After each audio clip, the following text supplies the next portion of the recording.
बिस्मिल्लाहिर्रहमानिर्रहीम। मैं हूं डॉक्टर आमना अली। आज हम बात करेंगे फैटी लीवर में ऐसी अलामात। आपको 9 अलामात बताऊंगी जिसमें से आपको पता चल जाएगा कि कहीं आपको फैटी लीवर का मसला तो नहीं है। जिगर पर चर्बी का आ जाना, जिसको हम लोग हेपेटिक स्टीatosis भी कहते हैं मेडिकली वे में, इसकी वजह से जिगर पर सोजस भी आ सकती है और जिससे बेली फैट भी बहुत ज्यादा बढ़ सकता है। गुर्दे भी इससे खराब हो जाते हैं और हत्ता कि यहाँ तक कि इसमें स्कार्स आ जाते हैं फैटी लीवर पर, जिसको हम लोग फाइब्रोसिस ऑफ लीवर कहते हैं मेडिकली में, जिसकी वजह से लीवर जो होता है वो अपना ब्लड सप्लाई का सही तरह काम नहीं कर सकता। तो अब हम चलते हैं 9 अलामात कौन सी हैं उन पे बात करते हैं और उनकी ट्रीटमेंट मैं आज आपको बताऊंगी कि फैटी लीवर को किस तरह कंट्रोल किया जा सकता है। सबसे पहले है राइट शोल्डर पेन नेक या जा में। उसकी वजह क्या है कि फैटी लीवर होने की वजह से हमारे लीवर में बाइल होता है जो कि वहां पर गाढ़ा हो जाता है, जिसकी वजह से नर्व्स में स्वेलिंग आ जाती है और स्वेलिंग आने की वजह से हमारे राइट साइड पे खिंचाव पड़ जाता है और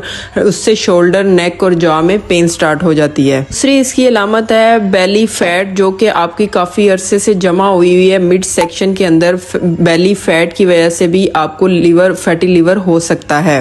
थर्ड अलामत इसकी आती है rib pain. Right rib pain की वजह से आपको फैटी लीवर की अलामत आ सकती है, क्योंकि आपके क्या होता है कि राइट साइड पे रिब पे दबाव पड़ना शुरू हो जाता है और पेन शुरू हो जाती है। वो किसकी वजह से, जो बाइल आपके लीवर के अंदर जमा हुआ होता है उसकी वजह से एसिडिटी होती है और जिसकी वजह से आपके राइट रिब की तरफ पेन स्टार्ट हो जाती है। फोर्थ पे आती है गायनेकोमेस्टिया। अगर आप मर्द हैं तो आप में क्या होगा कि एस्ट्रोजन की वैल्यू ज्यादा हो जाएगी और जिसकी वजह से आपकी चेस्ट पे फैट लेवल ज्यादा हो जाता है। आम लिहाज से आपकी चेस्ट जैसे मर्दाना होती है वो नहीं, थोड़ा सा उसमें फैट आना शुरू हो जाता है और उसके अंदर खिंचाव फील हो जाता है और उससे भी एक अलामत आती है कि आप में फैटी लीवर का इशू आ गया है। 5 पर आती है स्पाइडर्स वेन्स होती हैं जिनके आपके जिस्म के ऊपर लाल लाल नजर आनी शुरू हो जाती हैं। उससे भी क्या होता है कि जब एस्ट्रोजन लेवल बढ़ जाता है तो उससे बाइल गाढ़ा होने की वजह से आपकी वेन्स में स्वेलिंग होती है और जो आपको मार्क फील होने शुरू हो जाते हैं। आपके जिस्म पर डिफरेंट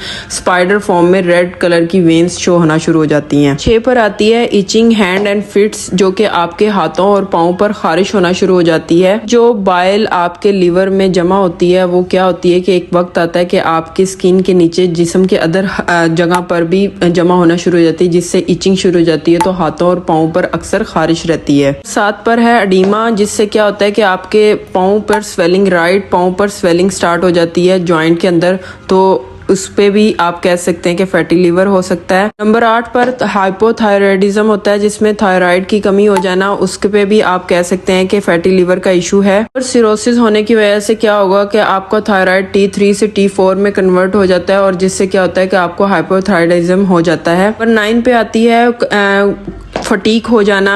कैजुअली जो आप अक्सर अपने आप को थकावट में फील करते हैं, आपको नींद के बाद भी आप उठते हैं तो आपको फील हो रहा होता है कि जैसे थकावट सी फील हो रही है, सुस्ती है, कोई काम करने को दिल नहीं कर रहा, तो वो भी आपके फैटी लीवर की तरफ आपको लेके जा रही है। अक्सर हमारी जो बाइल है वो हमारे मैदे तक नहीं जाती, डाइजेस्टिव सिस्टम ठीक नहीं होता, जिसकी वजह से vitamin A, D, E, K जो होता है वो फैट सॉल्युबल होते हैं, वो मिक्स नहीं होते, जिसकी वजह से हमारे बॉडी में फटीक फील हो रही होती है, थकावट फील हो रही होती है। अगर आपको इन अलामात में से कोई भी ऐसी अलामत फील होती है तो आप बर वक्त अपने डॉक्टर या फार्मासिस्ट से कंसर्न करें और इसका इलाज करें। और खुशकिस्मती ये है कि हमारे जो लीवर है वो रीजनरेट हो जाता है। अगर आप अपने फूड को बेहतर करते हैं तो उससे भी काफ़ी फ़र्क पड़ सकता है। ग्रीनरीज सब्ज जो चीज़ है वो ज़्यादा इस्तेमाल करें, शुगर कम इस्तेमाल करें, ड्रिंक्स वगैरह कम इस्तेमाल करें।